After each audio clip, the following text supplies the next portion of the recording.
Hello, and welcome to today's video. A week has passed from the start of Season 12, and I finally have my mapper up and ready. I know a lot of people have been asking how we're going to map on the Summon Druid. How's it going to look like? Is it even good? Is it worth it? So today's video is going to demonstrate how did this mapper do in the maps. It's important for me to say this build is capable of both bossing and mapping, so it's incredibly flexible. It is also the best starter for Druid, so it's an amazing early game farmer, so you can scale it slowly. It's not the kind of mapper you have to just swap into after you farm a bunch, so it has a lot of positives to it, and we're going to try and focus on them, and then we can talk about what's the downsides, what's the upsides of this build. Generally speaking, I am running a green goblin variant, or you can call all sorts of things, but basically the idea of my mapping build on Druid is we have the Mercenary equipped with a demon machine, and the idea is to try and make her do as much damage as possible. You can see that right now her damage is at 2k, but once we go outside and I fully buff her, and I'll show what does that look like. Right, that's all it takes. Right, that's literally all that. She suddenly goes up to 5100 to 6k damage, which is a lot with the demon machine setup. It can go higher. I'm not in the super min-maxed version of this build yet, but it can definitely go higher. I think I can push her all the way to 6k minimum damage, which is insane. But generally the idea is that you'll be teleporting around, and she's your main character. She kind of deals the damage by shooting her multi-shots to clear the screen. Multi-shot is something you proc from Demon Machine. So that's the idea of the build. That's what we're doing. And yeah, let's get to it. In terms of skill points, we're gonna just quickly cover it. The way that I recommend you level this is you want to max your Spirit of Wolverine. It's going to buff your Mercenary. It's very important. You are going to max your Ravens, your Spirit Wolves, and your Bears. Your Bears will be doing some damage. Your Ravens will also kind of help.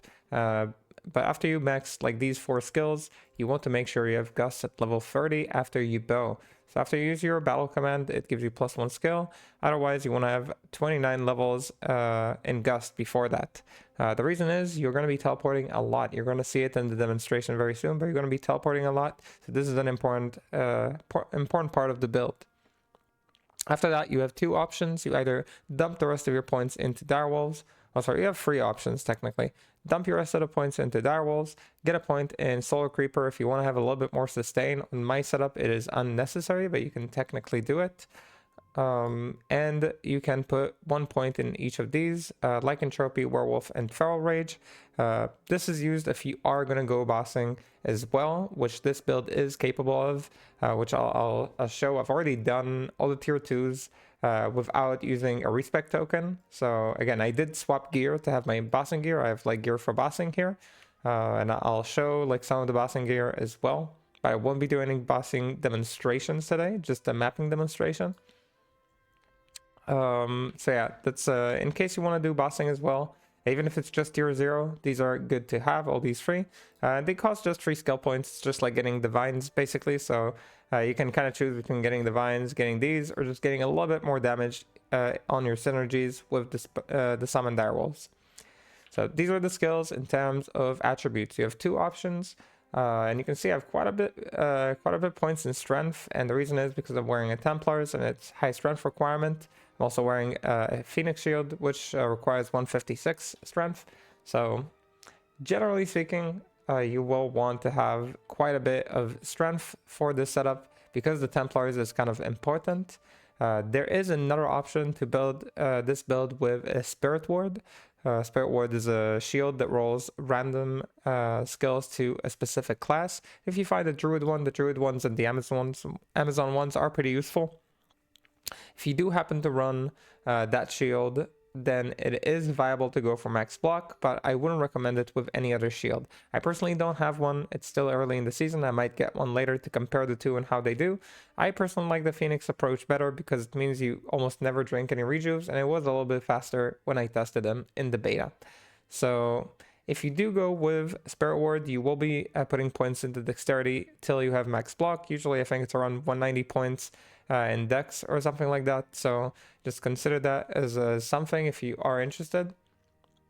Otherwise, you just need strength to wear your gear, and the rest will go into vitality, nothing into energy. That is not interesting for us. So that's the attributes. Now let's talk about the gear and the core of the gear. And we'll talk about the Merc afterwards. The Merc doesn't really change for this mapping setup. So we'll talk about the Merc in the end.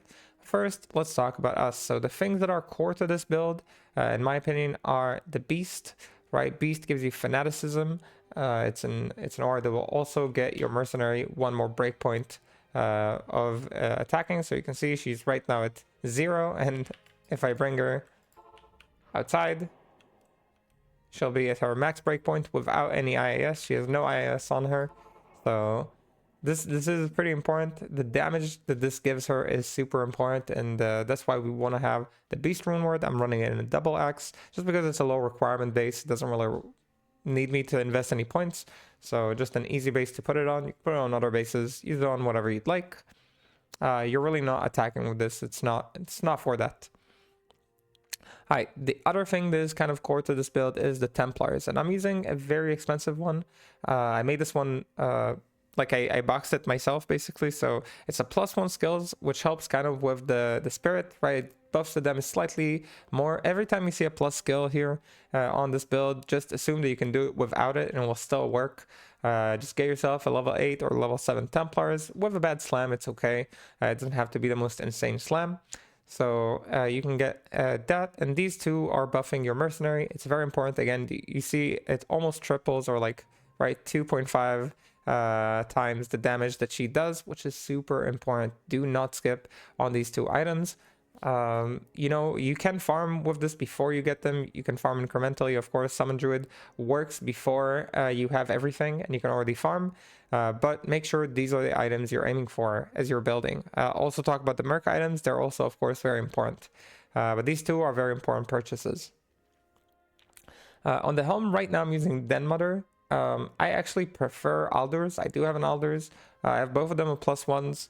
So you can use either of them. Both of them are good. There are benefits to Den Mother where it's easier to get more res and more magic find. So if you like that, you can definitely go with it. And it does a little bit better on single target. Alders is a little bit safer because you have more bodies. The wolves are nice to have. And the wolves don't really die with so many plus skills. So again, all of them, but both of them are very nice. I personally like Alders a little bit more. It gives you 2 more skill points to your Wolverine, which means you have 2 more levels of Wolverine damage buffing your Mercenary.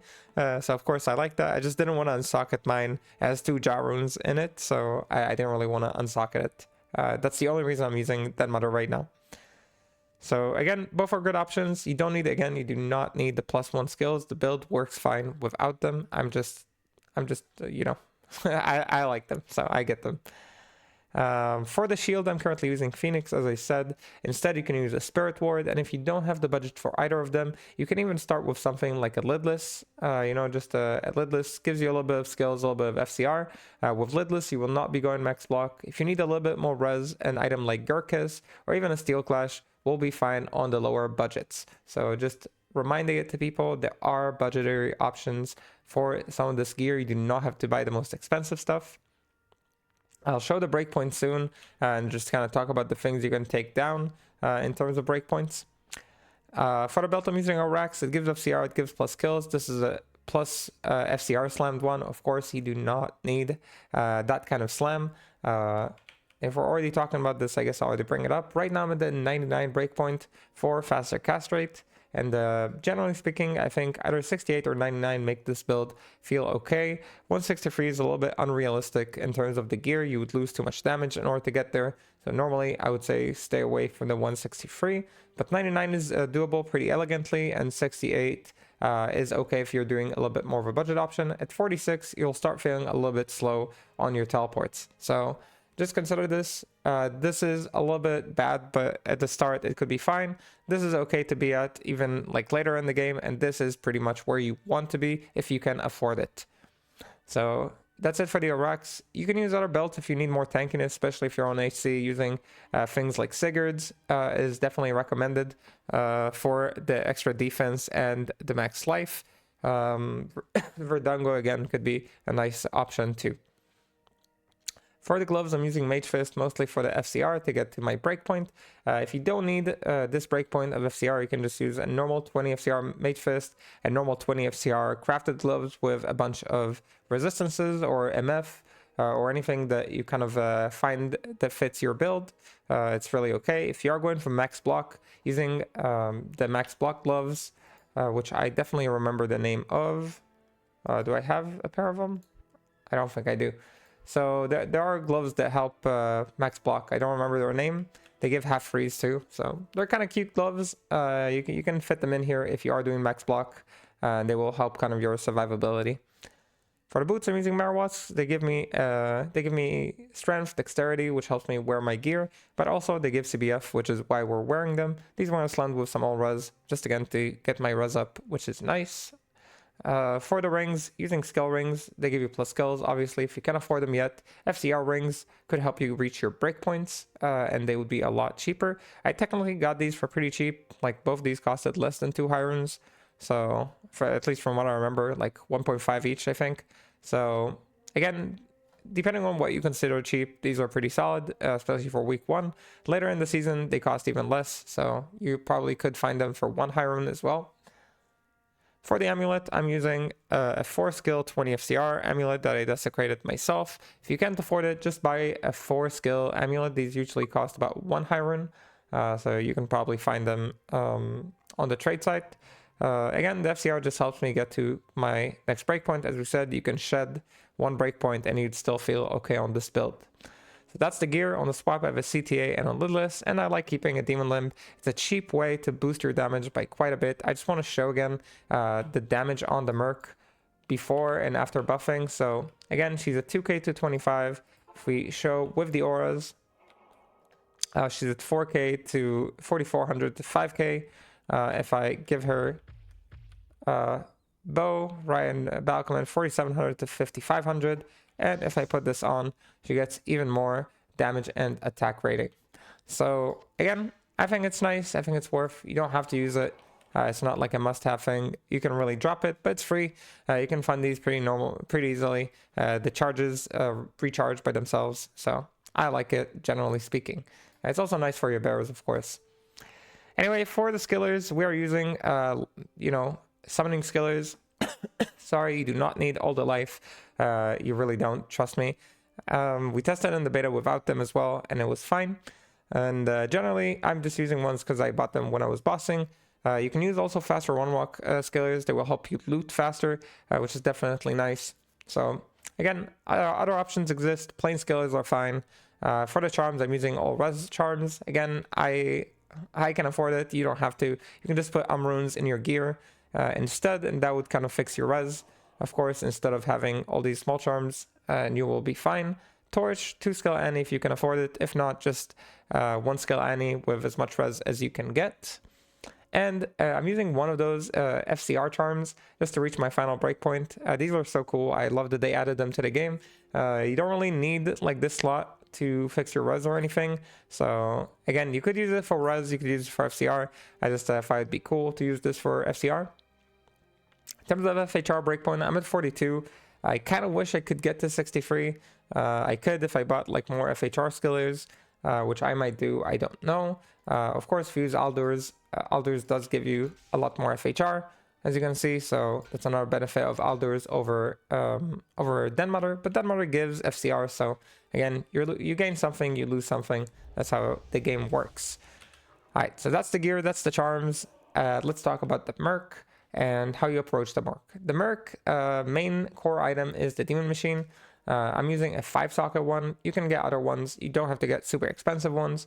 The main thing that I loaded her with is minimum damage jewels. She has some maximum damage, but you're trying to get her as much ED and minimum damage that you can. The reason I focus on minimum damage is because I want her to have consistent minimum damage. I know a lot of people like maximum damage charms, jewels, but I mean, I don't know. I personally don't get it. Like, her top end damage usually can one-shot already. I don't need to help her do more overkill damage. Basically, overkill doesn't do anything for this build. So that's why I focus on minimum damage. Okay, so that's why we jewel the way that we jewel. Generally speaking, this is kind of like the core of the setup, where multi-shot from Demon Machine is what clears most of the map. She is the main character again, so most of the damage goes to her. This is one of your first purchases once you start setting up this build. This is, again, very, very important. Now, the rest of her gear is not as urgent. While you do want to get the Innocence, you can get the build running before you get the Innocence. The Innocence is just kind of like the thing that locks this gear in place. So let's talk about the Innocence. Innocence is a rune word that gives you Blade Shield, and Blade Shield will basically cast the on-striking effects that you have, including the multi-shot that she has on the Demon Machine. And that's why this combo is so powerful. So the idea is you just give her an Innocence, and once you teleport, the Innocence will proc a bunch of multi-shots. She will proc a bunch of multi-shots, and you will clear the screen very effectively. Before you have currency to make this rune word, the Phoenix, you know, everything, you can just start with giving her a Demon Machine and just putting like an armor on her for some damage, and you can just let her shoot and proc multi-shots. It will be, of course, a lot slower, but it's a way to start your farming on the setup, and that is okay. But you are aspiring to have this Innocence on her, as much armor as possible. As you can see, she's using a Sacred Armor. That's the most heavy base possible, and she's still wearing it, no problem. She has enough strength. It's not an issue. It gives her a lot of defense. It keeps her alive. You never want her to die in your maps. I personally haven't had any problem. We mapped 2 of it on our first session. We mapped like 8 hours in a row. It was really, really fun, and she had 0 deaths, which is normally something I complain about when I'm using the Act 1 Merc. For the helm, I'm using a G-Skull. G-Skull gives you Pierce, Enhanced Damage, Crushing Blow. It gives you Strength. It gives her so many things that she likes. So personally, I really like this this helm on her. She's basically at 99 Pierce. If this had like 1% more Pierce, it would have been perfect. But you know, nothing's perfect, I guess, in this world. So that's the helm that she's using right now. For the bolts, I'm using the new unique bolts called Abyssal Word. I kind of like these bolts. They give 14% physical pierce, which is already pretty cool. They actually give you minus 20 attack speed, but that has no effect on her because she doesn't need any attack speed to reach her breakpoint, as you saw with the beast. So again, no downside there. And they give a bunch of max resistances and all res. So not the most aggressive bolts, actually. They were pretty cheap. People sold them for quite cheap in the beginning of the season. So I just grabbed a pair with 2 sockets, put nice jewels in it. You can probably min-max this even more. These ones have all res, of course, which helps her get her resistances as well. For the boots, Mara walks for CBF, pretty simple. Also gives her strength and dexterity. For the belt, we're using Noscoil. Noscoil gives her Deadly Strike, Strength, Life Leech. Life Leech is important, of course, to have on this build. She has a total of 8, and she, again, didn't have any problem leeching and being alive. For the gloves, I'm using Drainers. You can also use Steel Rends. They're both kind of like very okay, very good for this build. So both are okay. These are ED Drainers, so give her a little bit more damage too. Which is pretty nice, and a little bit more physical pierce. She has a total of 19 Fizz Pierce, which is pretty impressive. Alright, that's kind of like the setup for the Merc. I think it's time that we roll a few maps and hop into a game. And I'm gonna do, I'm trying to think if I should do a tier 2, tier 3. Let's do a tier 3, just to show that this build is pretty capable in tier 3s as well. I'm wondering if I should do Throne or if I should do Phlegathon. Let me do Throne. I actually haven't done a Throne yet, but Thrones are pretty nice. Oh, I had something for the previous map. Let's make sure we slam it for the video. 17 replenished life. How beautiful. Let me put it here. We'll think about what to do with it later. This one rolled just 23 density, so it's a little bit too low. This build really enjoys high density maps. Yeah, 109. This one is Minions of Destruction, so I'm gonna avoid them. In terms of mods that you don't like to see, generally speaking, Minions of Destruction are always kind of annoying. Stygian Dolls, of course, since you're teleporting and stomping, are not fun for you to see. So you'd like to avoid them if possible. And anything that would take your FHR to below 0, of course, you will avoid. This one has a lot of minus FHR, but we will still take it. If you are going with the max block route, of course, make sure you don't take -2 block chances as a map that you're doing. That will be very dangerous for your survivability. And we get a bunch of rarity, so we'll have a lot of rare mods here, which is pretty cool, right? We like those. We'll juice the map as much as we can. It is early season, so I don't spend too much re-rolling maps. This build can run almost any map because it's a physical build. And I got a lot of questions about, will I run amp? Where will my amp come from? I don't run amp on this build. There's just no elegant way to have it inside the build and have it work. The build works fine without amp, so I don't really see the problem with not having amp. I just skip physical immunities. Technically, the ravens do cold damage, so you can kind of kill stuff. But I don't see why it's necessary to have amp. Anyway, when you're leaving a map, you want to make sure you're leaving on your CTA side because you don't want to resummon all of your stuff. And this is your higher skill level side, right? You can see on my beast side, I have level 44. On this side, I have 48. I resummoned the Wolverine spirit, but you really don't have to. All right, let's hop into the next game. So again, I like to summon the Wolverine. Sorry. That's the only resummoning that I do. Once you're in the map, you will be summoning your ravens. And once you have them up, you can just kind of teleport and stomp things. As you can see, the demon machine is doing the work. With the bears and ravens just kind of doing pickoffs there.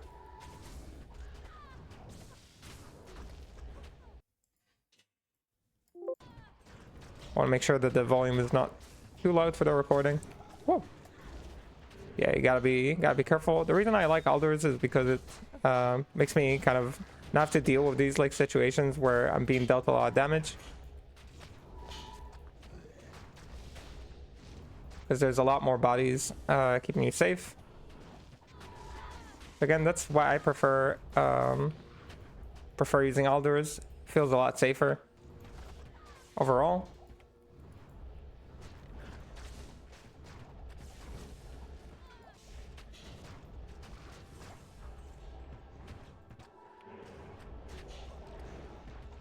That matriarchal bow, I forgot to keep the loot on. Again, once you're like in full style, you can like just teleport around like this. I like to make sure I hop on top of ranged packs to make sure they don't like snipe me from afar. There's a physical immune, right? I skip those.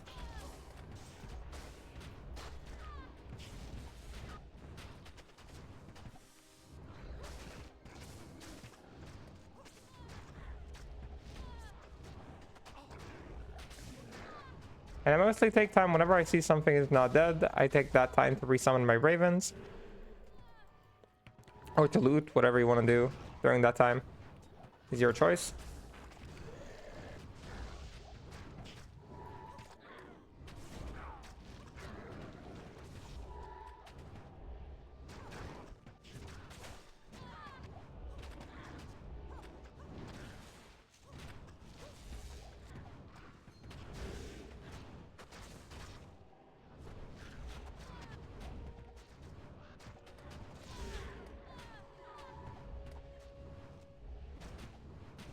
And I did low roll my Phoenix, so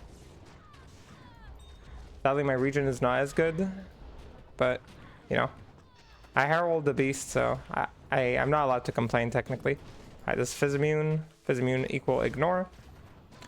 And while I was streaming, people asked me why I played this over the Creeper build. Generally speaking, the main strength that this build has over the Creeper build is that it can not only kill map bosses, it can of course do also tier 2 bosses.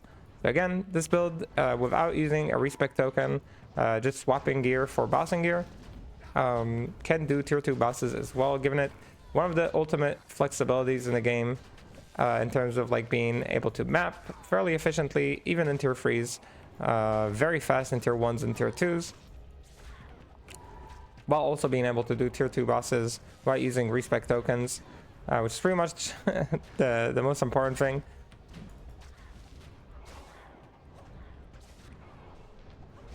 You know, as bossers, like something that you really don't want to do is sit around waiting for somebody to need a boss service. You want to be able to be efficient.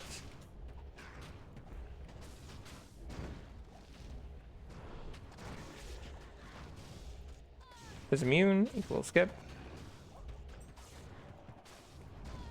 Once your demon machine kills enough things, you do summon a lot of these like revives, and that does help a little bit with tanking.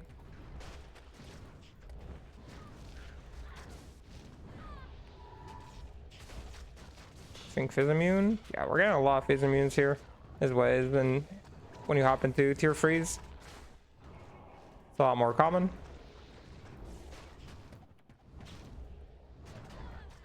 And generally speaking, in terms of like, should you fortify or should you run unfortified maps?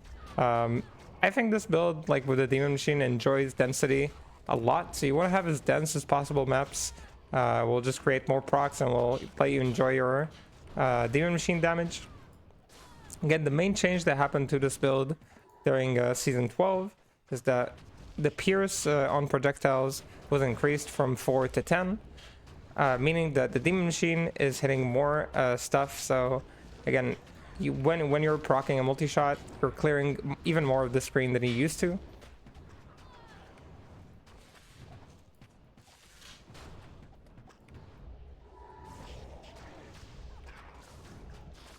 I'm trying to show, unlike how I normally map, that even if you loot like jewels and things like that, you know, you can still clear the map very efficiently.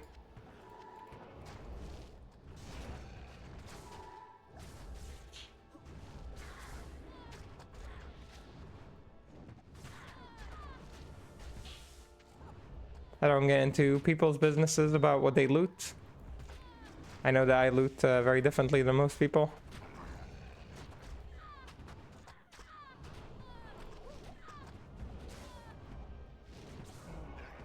As you can see, outside of like very spicy packs, you don't really use your rejuves. They're mostly there for safety. I'll make sure I rebow my Merc. I don't know what that happened. Oh.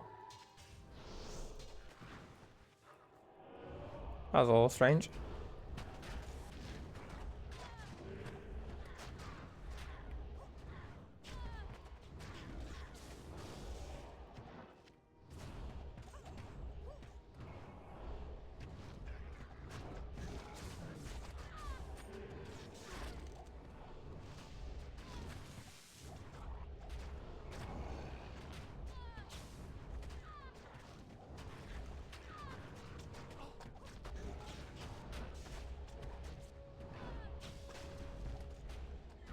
Yeah, a little bit of a spicy pack here, but still doing pretty okay, it looks like.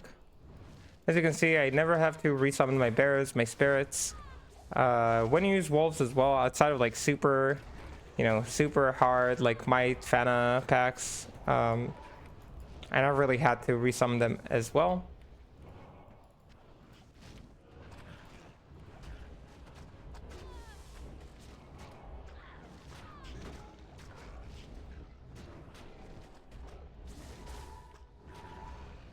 As you can see, with looting, that hopefully is to everybody's satisfaction.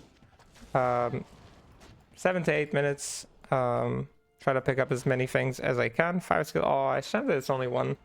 Honestly, that is a shame that it's only one. This rolled 2, so we're not interested. Any jewels that are good here? I have slight res. Nothing really. So this is my summoning druid option. Again, I prefer Alders, but I just do not have the gear yet. I'll probably do another showcase in the future, showing a little bit speedier mapping once I have this on lock. Already on stream, we managed to do a 6-minute tier free with my looting habits. Like, I don't normally pick up flawless gems and runes, but we did a 6-minute tier free map. We managed to do 5.5 ancestral and 4 minutes tier 1 maps. Again, according to your budget, map like in the places that you are most efficient in. But this is my summon druid. I tried to mention a bunch of like options for budget and how to scale the build from 0. If you do have questions about that, you can always hop on the Twitch channel. We're there every day. We're going to be mapping, bossing, and doing everything with this. I'm still waiting to record the bossing demonstrations because the bosses are bugged right now. So again, it feels a little bit not like the real thing to have it there. Oh, shame. I was hoping for a good slam on this. So yeah, generally speaking, if you'd like to ask any questions, hop on the Twitch channel. You can drop them here. It's a little harder for me to get to all the questions right now. Of course, the schedule is extremely packed with the season going on, but I will do my best. That said, summoning Druid, mapper, bosser, leveling, build, budget option, everything in one. Amazing option for the Druid class, and I enjoy it a lot. So hope that you guys will too. That's the end of the video, so thank you so much for watching. Hope I'll see you on the next stream or in the next video. Till then, have a good whatever you're having, and bye.